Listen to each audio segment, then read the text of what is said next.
Kia ora, and welcome to Upper Hutt City Library's little podcast, where we go behind the scenes of the library and check out what your librarians get up to every day. Today we're going to have a talk to Sue, who deals a lot with kind of admin stuff behind the scenes, but also deals with a lot of our complaints and our fines, and it's a pretty big job that I don't know much about, so yeah, I look forward to finding out about that.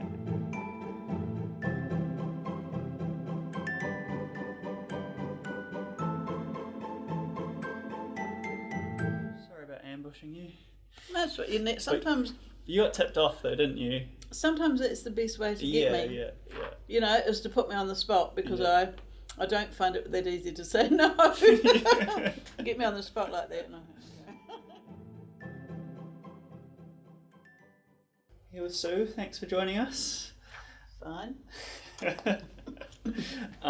So just kind of to start with, just want to ask you how you started out in libraries. I got made redundant from my last job. Yeah. And I had a neighbour across the road who worked at Upper Hutt Library. Oh yeah.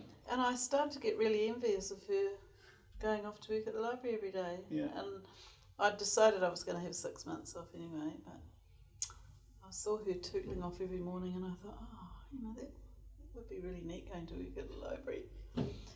And then a job just came up and I just randomly applied for it, and I hadn't worked in libraries before, and I didn't sort of hold out, but I was pretty lucky that I actually got in just as so I just started in as a part-time library assistant.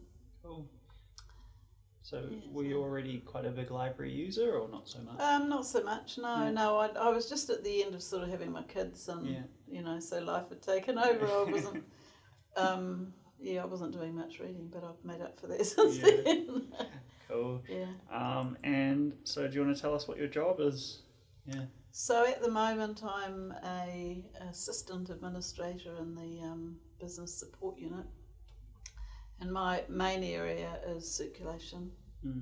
So I look after all the data side of circulation, and also the day-to-day circulation policies and procedures. And as an aside to those, I look after the banking and anything financial, really. Yeah. And I also do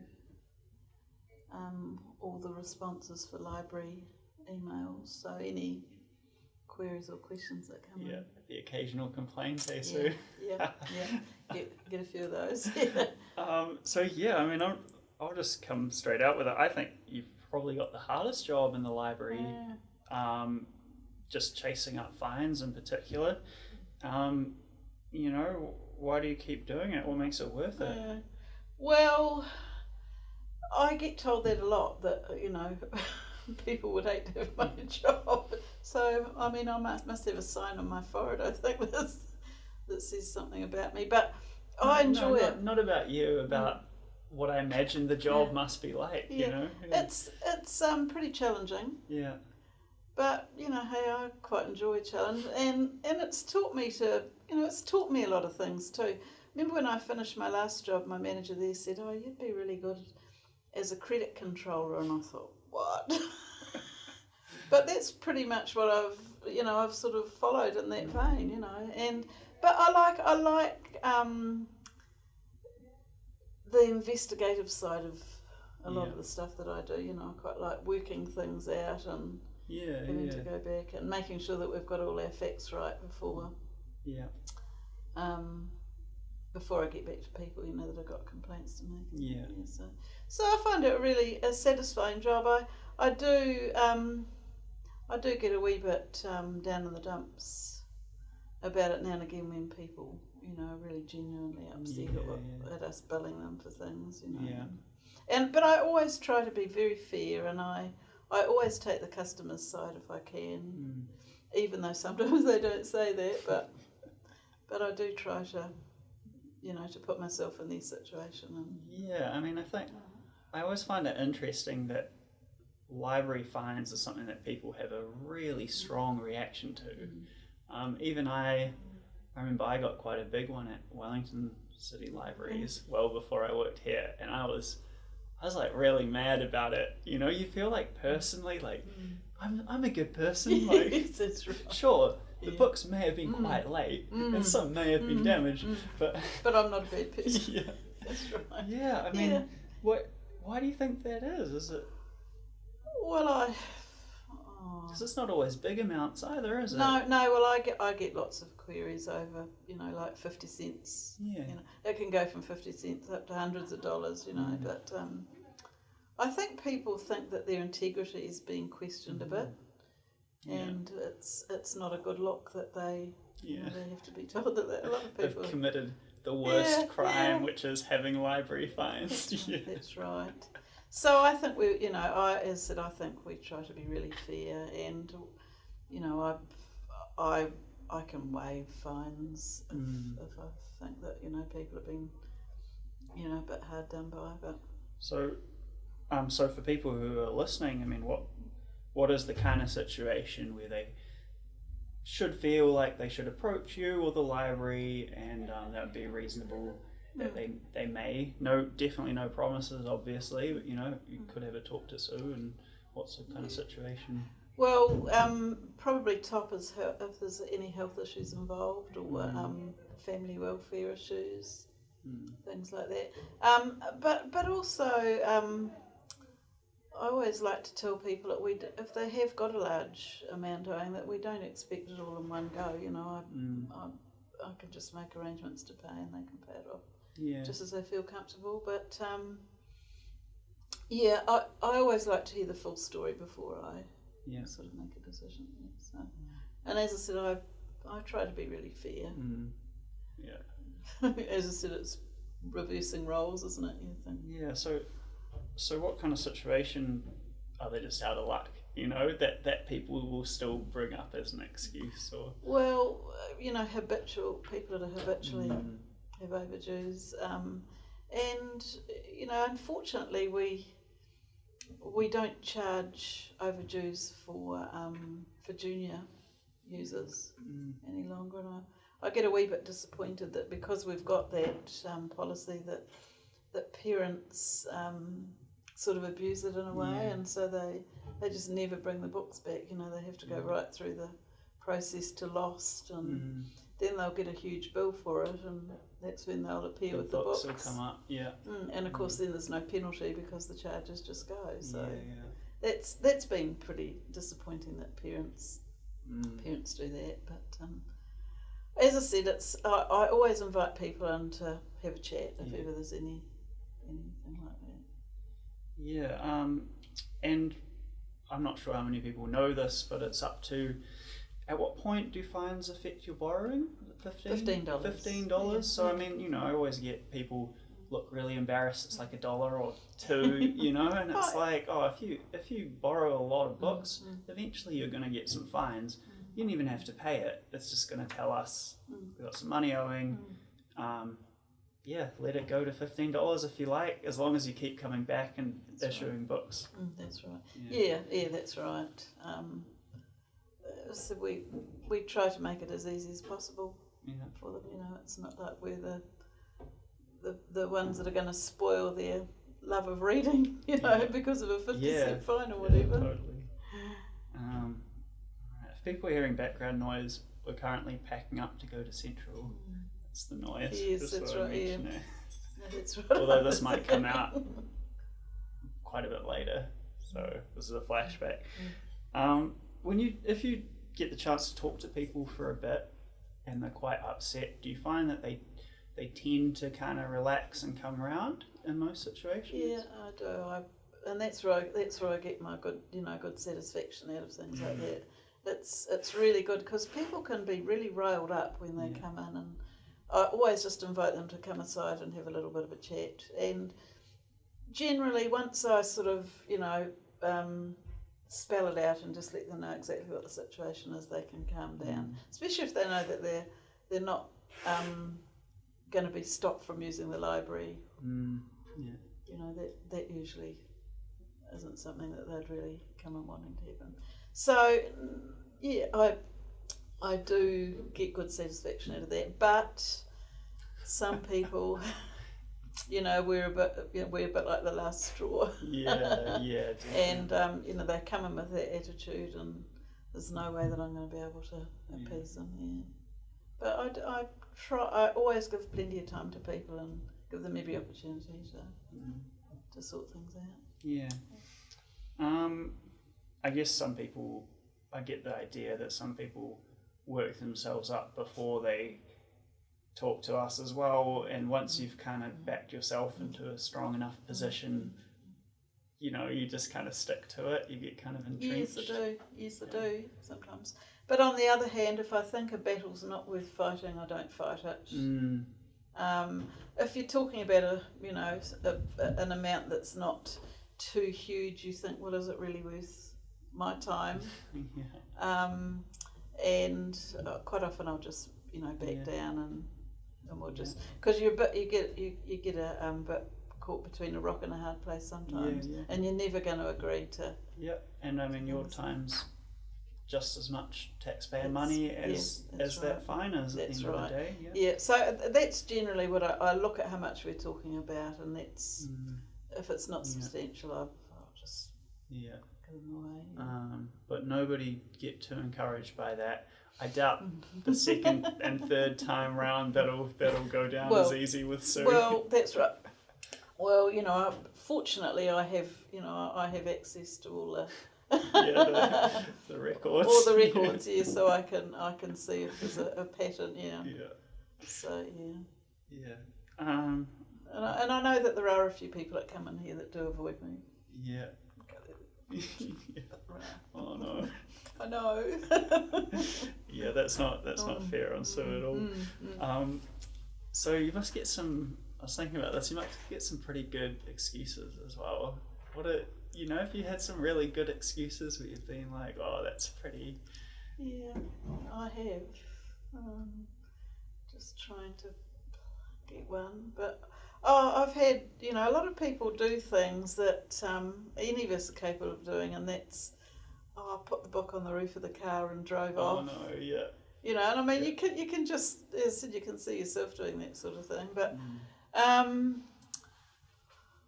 And I always, I'm always pretty fair about things like that. But some stories are a bit they tug a bit at my heartstrings, And actually, I'm just dealing with one at the moment that I'm having a bit of trouble swallowing.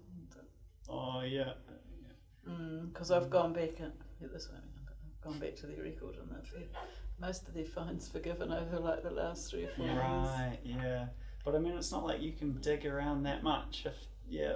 And this one's a bit awkward because she said, I've had a tragedy. My brother got killed or something. And that's, if somebody says that to me, straight off, I'm not going to charge them. Yeah. But looking back, and I can see this sort of thing, and I think, well, how many times has this happened? As I said, it's Any really funny stories?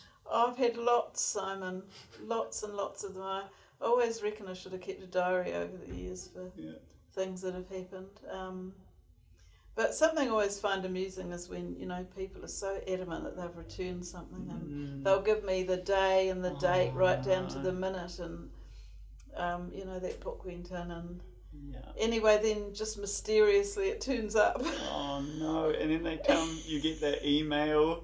I feel like I might have sent emails like that as well. I know I was in your office for 10 minutes, but I've just found it in the lounge. And so many people say that. Somebody the other day said that they'd brought a book back because they said they remembered taking their books out into the car, but then they got a puncture. And to get the spare tyre out of the car, they had to get into the boot, and that involved taking out the box that the books were in to get to the tyre. And her husband, or whatever it was, took the box into the garage after they got home, and the box never got back into the car. Yeah. And that's where the books were, was in the box in the garage. And it wasn't until we'd had quite a few emails and things, and they did come back very apologetic and very embarrassed. Oh, so, but you know these things can happen, can't they? Yeah. Oh, it's probably enough about fines, to be honest. You know, is there something else in particular that you do as part of your job that you think people be surprised by or not realise is a big part of operating a library? Well, the other thing that I do apart from the overdues and things, of course, is the damaged books that come back. That's quite a big part of it, and once again, that leads to some interesting conversations with people. You know, especially the books that come back where they haven't come in and said, "Look, my dog ate this book or tried to eat this book," you know, and thinking we're not going to notice it. Yeah. Me and Robin, it's amazing what people drop through the return slot. Yeah, that's right. And it's just such a simple thing. If they just bring it in and tell us, you know, you can handle it completely differently. Yeah. But that does take up a lot of my time, as you know, because I've got to assess the books. I've got all sorts of procedures to follow. Yeah. And billing is really the last step in the whole system, you know. So. Yeah. But it does upset people to be, you know, given a bill for a book that, you know, quite often there's, you know, they haven't noticed it. You know, there could be tea, coffee, wine, or anything spilt through a book, and you know, they said, "Well, I read the book and I didn't notice it," but yeah. And Robin mentioned she thought the most common one is water damage. Does that sound about right? That's been a new phenomenon really since, I think, water bottles. Oh yeah, good point. Yeah. You know, especially with kids, you know, they put their books in their backpacks and then put their water bottle in their backpack. Yeah. So I've seen, I do really believe that that's what's happened, is that it's water bottles leaking over the books. Yeah. And I try to save them, you know, I'll keep them on my desk for a few days to dry out, but that's not often successful. I mean, I could resort to ironing them or page by page. I hate ironing. Well, I did have a bit of a Google of it, and you can get, like, you know, the solutions are all pretty time intensive or expensive, you know. Yeah, that's right. Apparently they did used to iron them. Oh yeah? Yeah, before my time. At Upper Hutt? Oh, I'm not sure if it was at Upper Hutt. Yeah. But it's quite cute sometimes when people bring something and they'll say, "Oh, I tried to dry it with the hairdryer." You got a wavy book, yep. Yes. No, once they're wet, they're pretty hard to recover. Yes. Yeah. So apart from, you know, all that assessments of damaged books and I suppose the other big part of mine is just the straight circulation stuff, like renewing books and as I said, answering all the library emails every day. That's quite a big job. So how many emails do you get a day? Oh, probably 50. Yeah. Wow. Yeah. I genuinely didn't know it was that many. Well, yes. And then, you know, if we're closed for a few days, you know, I mean, I'll get triple that, you know. So I've got so as well as my own personal emails, then I've got the library staff emails, and then I've got library emails, which is everything from the public coming into the library. So if it's things that I don't deal with, I have to refer them on. But generally it's things that I need to deal with, as PIN numbers, all those sorts of circulation things. And queries about whether we've got books. So that's a big part of the job, the emails. And I guess, do you pick up a lot of the phones as well? Yeah. My number goes out on the billing letters, so anything that all the pleasant calls. They will come back to me. People say they don't like answering my phone.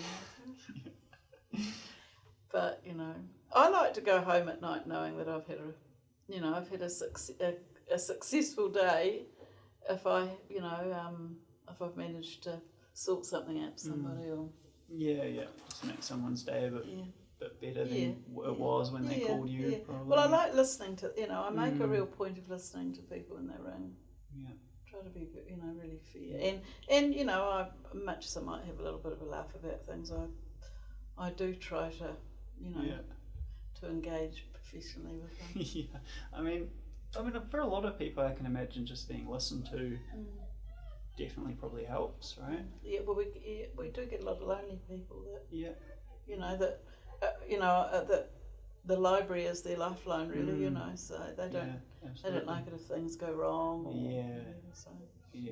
because sometimes, for those people who need to be listened to, can feel like they're just caught in the system a little bit, and they might not have talked to someone, and then you're the one they talk to. That's right. And then, if somebody even gets an overdue letter, they'll ring up and they're just so upset because, they'll say, in all the years I belong to the library, I've never once had a lost book, and so it's really, really nice to just listen to them and give them the benefit, to give them the benefit of the doubt. And I always go straight out to look for the books, and if I can find them, it's really nice being able to tell them. Yeah, that's great. If anyone's got any extra questions for Sue, sure. I don't mind anybody. I'm really available to answer anything. And or if you want to pop them on Facebook, I'll pass them on to Sue and answer them on there, or however they like. I do have a couple of standard questions I've been asking everyone. What would your perfect library look like if you had unlimited money?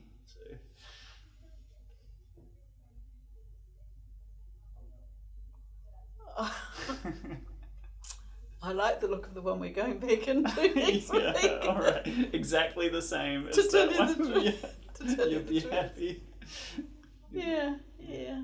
Oh, look, I try to visit quite a few libraries when I'm away, and I find some libraries too big and too impersonal, whereas the size of our library is big enough to be sort of personal. You get to know. Yeah. That's a really good point. Yeah, I think that's important, that you sort of recognise, people coming in and no, I'm happy. I'm not one for big.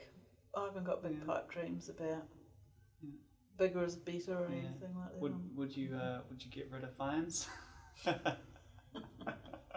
Or you think people need a bit of encouragement to get the books back? Yeah, well, as I said, but the taking the charges off children's material has blighted me a bit there. It's such a shame, because for me, that just sounds. I'm so proud that we have that, but coming at it from your side, where you're really just dealing with the issues that come from it, it's completely different. Yeah. Yeah. Well, I think if parents realise that they're stopping everybody else having access to that material for all the months that they'll keep it out, and most of them really disappointing. Most of them probably are fine, but then you get everybody who are, Yeah. And it's as I said, every day I see who's getting the overdues, and that's pretty disappointing. It's not a nice thing to have pop up all the time. No, as I said, if I put myself on the other side, I quite like knowing that I've returned something. Absolutely. So it's a weight off. Yeah. Yeah. Just everybody's different. I do think that there just needs to be an incentive for people to return material, so it can be go to anybody else. Yeah. And what kind of books do you read? Anything good? I enjoy biographies. Yeah. I'm far more of a non-fiction reader. I don't get much reading done at the moment because I've got quite a few personal projects on the go that I'm so especially over summer I don't do much reading. What have you been up to? Well, we've got a boat and we've got a motorhome now, and so I've been spending most of my downtime, sort of travelling and. Nice, that's not too bad. Yeah, so and maintaining as well, I guess. Yeah, and we've got a big section too, so I've got a big garden to take care of, veggie and flower garden, and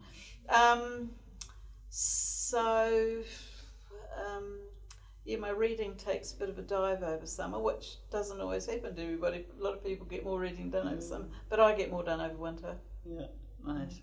So I like biographies. I like biographies of Kiwis. Yeah. One of my favourite that I just read a wee while ago was Sonia Davies. Yeah. Just reading of how she fought for the trade union movement and everything. I thought she was pretty gutsy lady. Pretty really. tough. Yeah. And the fact that she lay down on the railway lines and everything, and I thought really committed to the cause. Yeah. Nice. Kind of inspirational. Yeah. I did actually find out while I was reading that book actually that I've got a family connection to her. She's actually related to me. Oh, no way. Very distantly. Yeah. Oh, yeah. So you've got so that was that's where you've got your fighting spirit from. Hearing you say that, my husband would say she's a bit of fighting spirit.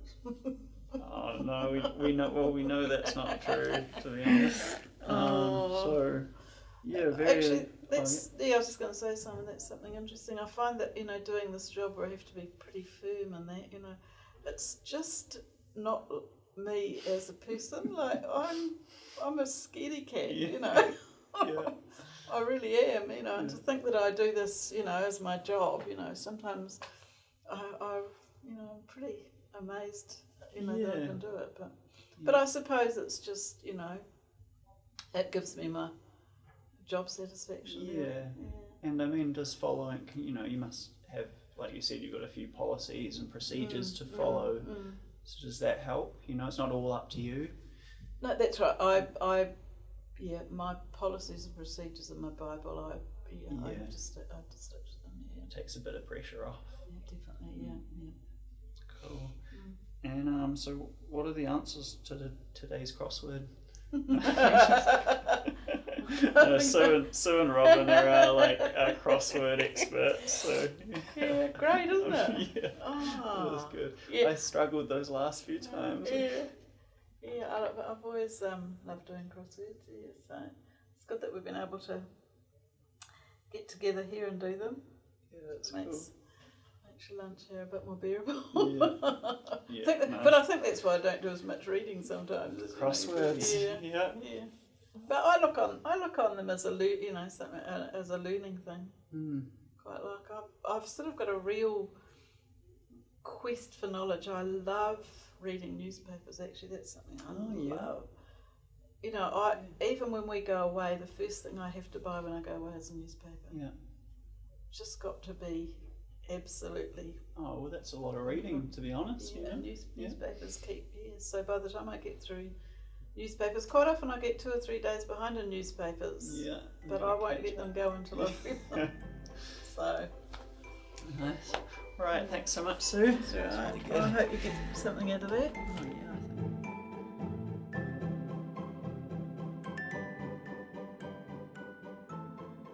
Wasn't that nice? Sue has such a rough job and puts up with a lot every day, so that was really, really positive, and it's always nice having Sue around.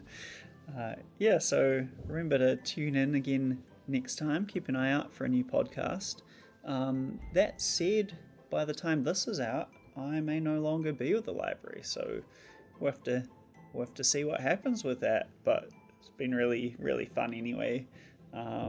And maybe I'll catch someone else before I go, so keep an eye out for that. Alright, have a lovely day.